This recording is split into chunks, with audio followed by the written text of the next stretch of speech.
राज्यर विभिन्न अंचल में लगाण वर्षा और नदीगुड़िकर जलस्तर वृद्धि जोगु सृष्टि होइतिबा बन्या परिस्थिति मध्य मुख्यमंत्री मोहन चरण माझी भद्रक और जिलार बन्या प्रभावित अंचल परिदर्शन कर स्थितिर समीक्षा करिसेंति।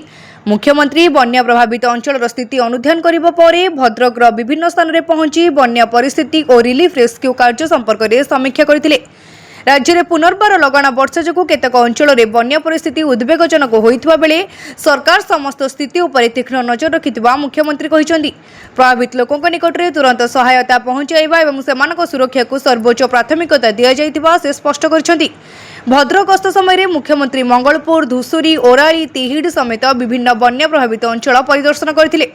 सेठारे बन्यार स्थिति, लोकंकु स्थानांतरण, रिलीफ बंटन, उद्धार कार्य और प्रशासन पक्षरु निया जाइथिबा तत्कालीन पदक्षेप संपर्क में अधिकारींक ठारू सूचना नहीं। बन्या प्रभावित लोकंकु कौनसी परिस्थिति रे असुविधा न रखिबा सह आवश्यक समस्त सहायता जोगाई देबाकु से अधिकारी मानकु निर्देश दैथिले। मुख्यमंत्री भद्रक गस्त समय भद्रक सर्किट हाउस रे तांको सह राजस्व मंत्री सुरेश पुजारी, मंत्री सूर्यवंशी सूरज, राज्य बीजेपी सभापति मनमोहन सामल, सांसद अभिमन्यु सेठी, विधायक तथा योजना बोर्ड अध्यक्ष सीतांशु शेखर महापात्र समेत बहुदलीय कर्मी और स्थानीय नेतृवृंद उपस्थित थे।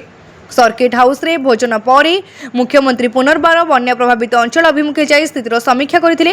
अन्य पक्षरे बन्या परिस्थितिर उद्धार और सहायता कार्यर सुचारू परिचालना पई बालेश्वर, भद्रक और जाजपुर जिला पई 3 जण वरिष्ठ और अभिज्ञ अधिकारी को स्वतंत्र दायित्व दिया जायछि। स्वतंत्र रिलीफ कमिशनर जिला प्रशासन गुड़िक सह निरंतर समन्वय रखी स्थितिर तदारख करुछंती। बन्या परिस्थिति जोगु लोकंक जीवन और जीविका प्रभावित होउतबा बेले प्रशासन पक्षरु उद्धार, स्थानांतरण और रिलीफ बंटन कार्य जारी रहिछि। मुख्यमंत्री मैदानी परिदर्शन और स्थिति समीक्षा पर प्रभावित अंचल में रिलीफ और उद्धार कार्य आहरी त्वरान्वित हेबो बोली आशा प्रकाश पाई।